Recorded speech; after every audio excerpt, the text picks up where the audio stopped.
Change does not come easy. Now, this is going to be tough to hear because it is antithetical to what you are used to hearing.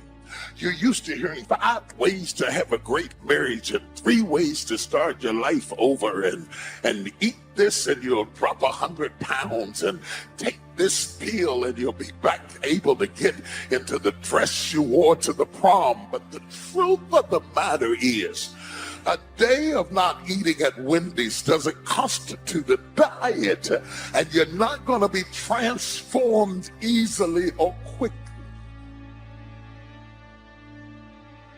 It's very hard, and you have to challenge yourself to discipline your mind, to just focus on what are the most important things that you need to do right now in the midst of it. Number one, to fortify yourself mentally and emotionally, to develop a level of mental resilience, because there's so many unexpected things every day.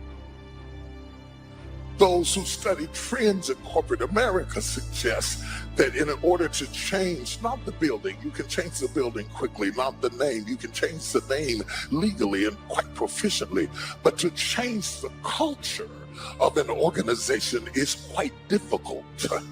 The invisible aesthetics and accoutrements that go along with an entity is difficult to change. Most experts suggest that 1 to 3 years at a minimum to change the culture of an organization. You can change the wallpaper.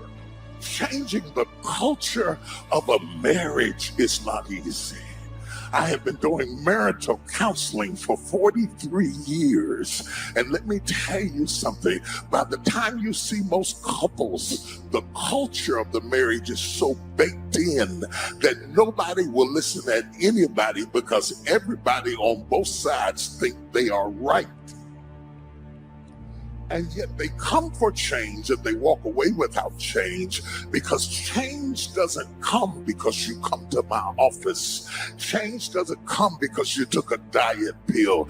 Change doesn't come because you lifted up a barbell for a week. Change doesn't come because you hired a new CEO. Change doesn't come because you changed the name of the entity. Change doesn't come because you dyed your gray hair blonde. Change doesn't come because you shave your head off and put on an earring. Real substantive change that changes you at the core is difficult to attain. By not being prepared, you make the choice of getting caught in some of life's unpleasant circumstances, failures, personal losses. By not being prepared, it's your choice. Now here's the other side of it. By being prepared, you increase your chances of success. Some people tend to blame others for their mistakes. Concentrate on the work at hand and demand of yourself the discipline to stay focused.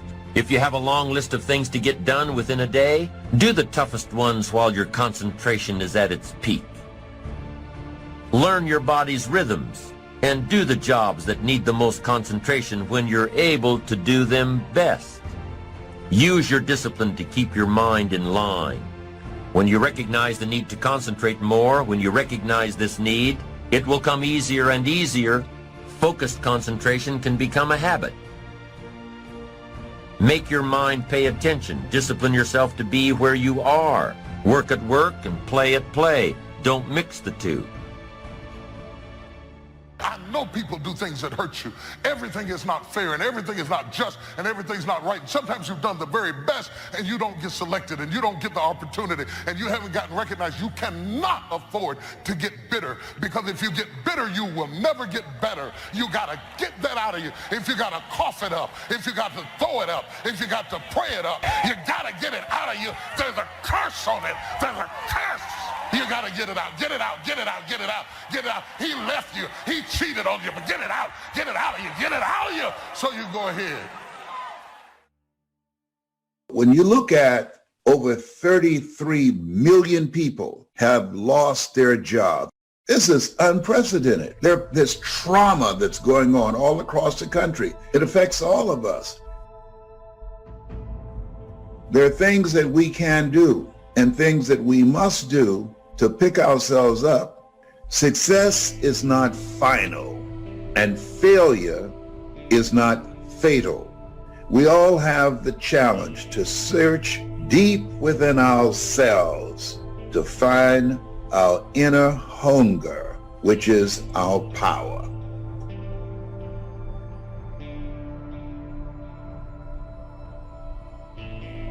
How easy is it to get up in the morning when you know you're not doing all that it takes? It's not very easy at all.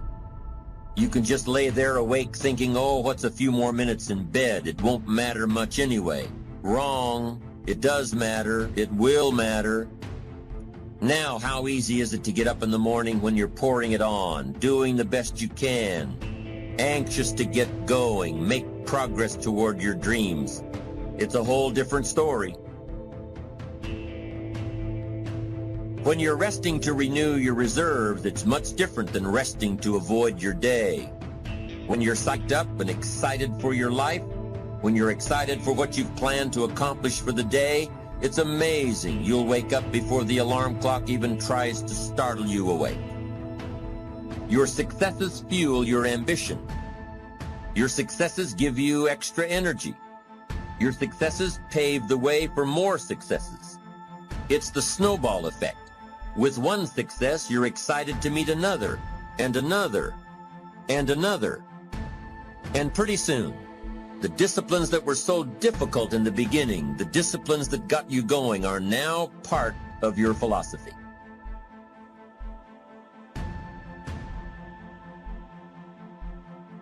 How do you know when you're successful? Do you have to be a millionaire? No. All we ask of you is that you earn all you possibly can. If you earn $10,000 a year and that's the best you can do, that's enough. God and everything else will see to it that you're okay. The key is to just do the best you can. If it's $10,000 a year, wonderful. If it's $100,000 a year, wonderful. If it's $1 million a year, wonderful. It doesn't matter $10,000 a year or $1 million a year. It doesn't matter as long as you've done the best you possibly can. Earn the most you possibly can. Be the most you possibly can. And here's why. The essence of life is growth. The essence of life is growth, to do the best you can. And here's what's interesting. Humans are the only life form that will do less than they possibly can. Humans are the only life form that will settle for less. Every other life form except human beings strive to its maximum capacity. How tall will a tree grow? Approximately. As tall as it possibly can. You never heard of a tree growing half as high as it could. No, trees don't grow half. Trees send their roots down as deep as possible, stretch their limbs up as high as possible, produce every leaf possible and every fruit possible. As a matter of fact, you never heard of a human physically growing half. We keep growing until we're done. Now that's a part of life we can't control. It's genetically coded. And that's probably why we keep growing till we're done. Because we can't control that part. It's the rest of our growing that we control. The growing of our minds, the expansion of our minds, that we can control. And that's what tends to get away from us. All life forms inherently strive to their max except human beings. Now, why wouldn't human beings strive to their maximum possibility? Here's why. Because we've been given the dignity of choice. It makes us different than alligators and trees and birds. The dignity of choice makes us different than all other life forms. And here's the choice: to become part of what we could be, enough to get by, or to become all that we can be. My best advice for you is to choose the all. Earn all you can, make all the friends you can, read as many books as you can, develop as many skills as you can, see as much as possible, do as much as possible, make as much fortune as possible, give as much of it away as possible. The max, There's no life like it. I'm telling you, once I got on track, I've never looked back. Pick up the challenge. Go for it.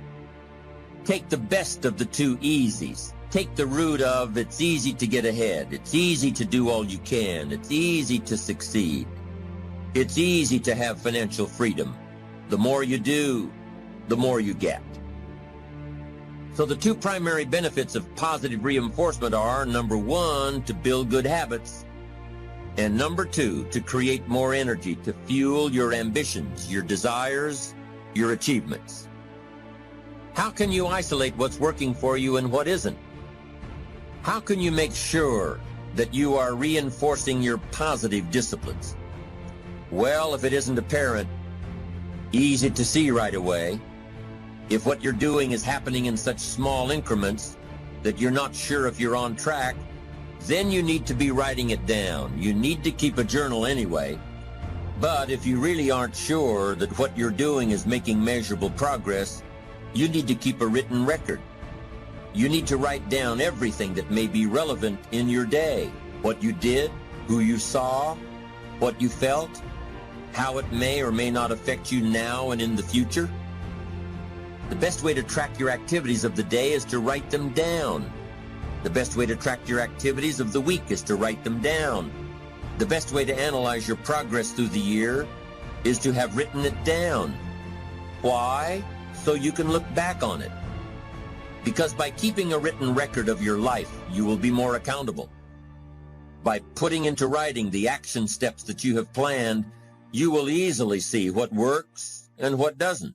Very early on in my career was to just go through the day with my fingers crossed.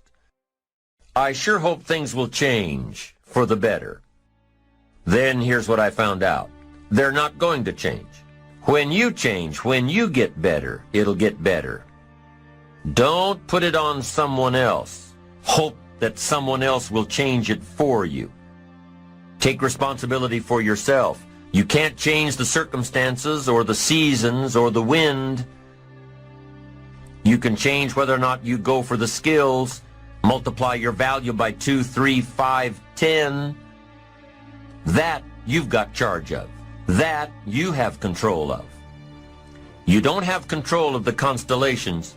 Learn some new skills. You have control over that. And if you don't, that's your fault. You've got to take personal responsibility. You've got to be self-reliant. Nobody else can change your life, alter your ambitions, pave a golden road for you. It's up to you. Be responsible for yourself. Learn to reap the harvest without complaint. Take full responsibility for everything you do. Be responsible to yourself. It's your crop. We have a tendency to think that a new date and a new year and a new decade ensures a new you. But the reality is, it is not the ticking of a clock that brings about the transformative power. It is not as though God waited on a particular day and said, if you make it past this date to a new calendar date, I swear I'm going to bless you. No, it's not that simple. The truth of the matter is, change does not come easy.